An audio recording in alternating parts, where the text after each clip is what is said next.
What's going on? My name is Cole. I'm an artist and entrepreneur, and today I'm going to react / review Kevin Hart's Don't Fuck This Up with a star over the U in fuck. Obviously, Kevin Hart has been through a lot of the past couple of years and a lot of negative things, but also a fuck ton of positive things.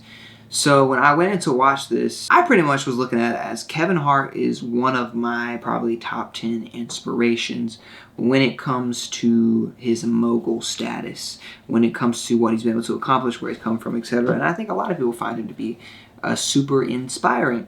Now, in the ways that he's fucked up, I hope to never make the same mistakes that he did, but I completely recognize that it's probably very tough for him.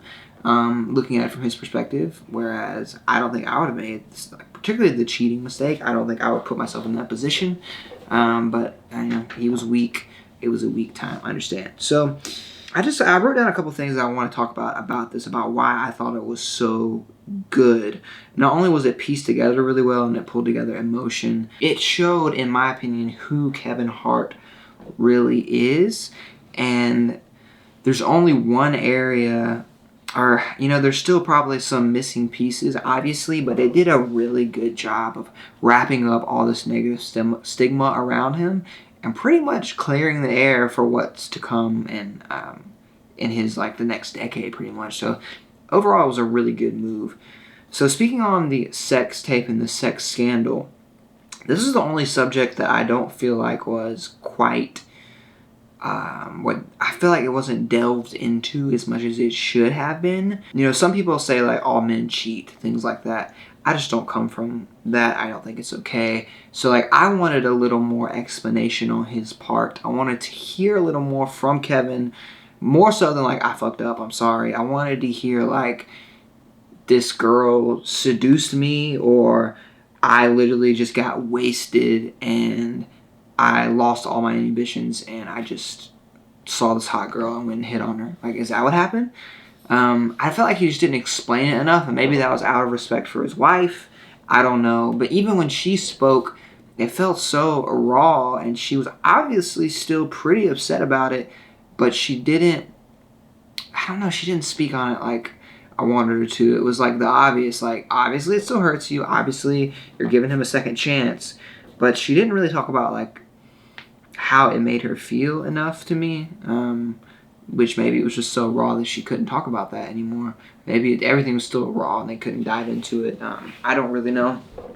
But that's the one, really through the whole docuseries, that was the one thing that I was like, I wish I could have gotten a little more info on.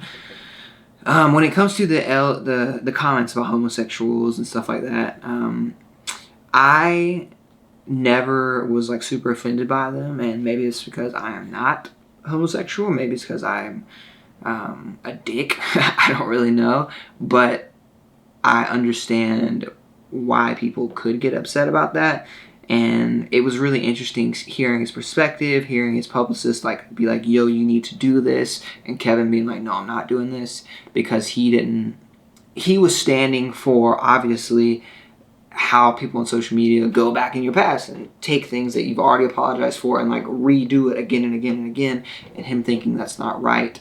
I thought it was really interesting to hear his perspective, but also the perspective of his team. I run a company, I have a team underneath me, so if I went off the wall and everyone in my company, which I've done before, and everyone in my company is like, don't do it, don't do it, don't do it, and I still do it. I really liked how it showed his meeting, his breakdown with his team. Like, hey, I'm not giving up on y'all. I'm not going crazy. I understand it's hard for y'all, but this is why I'm doing this. That was really cool to see and inspiring from someone who, I am a boss myself and I'm trying to grow a company and a business. That was like true leadership in an uncomfortable, weird position, and he was vulnerable and honest, which is the type of leader I strive to be, so that was pretty cool. On top of that, the whole Heartbeat Productions crew, that is like, a lot of it is his bros and his fellow comedians and his homies that have like come up with him.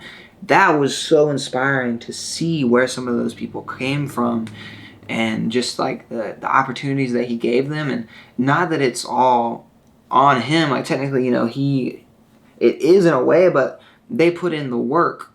And one of the most interesting parts is when they showed that scene between Boss and Kevin, when Kevin was obviously like wasted and said some off the wall shit that just was really uncalled for and unnecessary, pretty much demeaning his trainer and the money he makes, etc., and where he would be without him.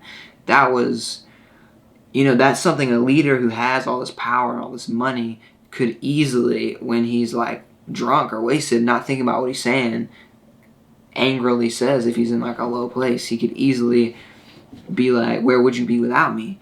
So that was like really cool to see, like a real, like, he was a dick, no doubt, but it was cool to see this like real version of Kevin Hart that you don't always see, like a, not just the motivational version, but like he makes little mistakes, like, I mean, not that that's little, but he makes mistakes like that are just like a typical human mistake. Like, I got drunk, I said some shit that maybe is deep in my subconscious, but I shouldn't have said. And then bouncing off of that, the loyalty of his bros, of the Plastic Cup Boys. I didn't even, you know, I've watched a couple specials from Kevin Hart, and I've like seen his Instagram and his movies and stuff, but you know, I never like went to a show. I've never like known that deep about all that. But like to see, you know, them standing up for him when he needed them, that was just really cool to see. That not everybody has that, and the fact that he surrounded himself with those types of people, it's really cool. And that's something I think we all should strive for in this business world, and not to forget people and bring the ones who help you as far as you can, and always, you know, mend relationships if they're hurting and all that jazz. I think, I don't know, that was just really cool. I'm not quite sure how I felt about this. So from a PR perspective, I'm trying to just think a little deeper about it. When they put together this production, it seemed like, you know, they twisted throughout the story of his mom, which his mom was just like, seemed like a beautiful soul who helped him and inspired him so much, to his dad, who wasn't there for him, who was a crackhead, always looking for drugs and things like that. And then the way they pieced it was, he was so good like his mom, but he also had his dad's traits, which pretty much kind of insinuated that his dad's traits were what caused him to make the mistakes that he made, which I kind of thought that was an interesting, I don't know, part of me was like, is that like a big excuse for your behavior? I don't know if they meant it like that, but because they ended it with his dad and about how he's repairing that relationship, and pretty much that like we all mess up. So like in a sense, this could be like a huge marketing ploy to pretty much wrap up all this stuff that happened over the past couple of years and like move on. Like, I might mess up again, but still love me, I'm Kevin Hart, which honestly is pretty brilliant because I like him more. I went and researched his tours, I went and researched the Plastic Cup Boys, I researched Heartbeat Productions, I researched his family, because I was just so interested in it after seeing the deep details. So honestly, it was kind of genius. And you know, overall, the thing was just inspiring. If you haven't checked it out, definitely go check it out. Anyone who has lofty goals, who wants to build something, if you want to build an empire, you want to be a mogul, you want to like just build a regular old business, I highly recommend checking out this docuseries. Kevin Hart, Heartbeat Productions did an amazing job. I'm extremely inspired. I'm like ready to go build some crazy shit right now. I watched it all in 2 nights, so it's really good. Definitely recommend checking it out. 6 episodes. Let me know what you think. Let me know what you think about what I said, about some of my thoughts on the series. If you like what I'm saying, like what I'm doing, like it, comment. Please subscribe to the channel.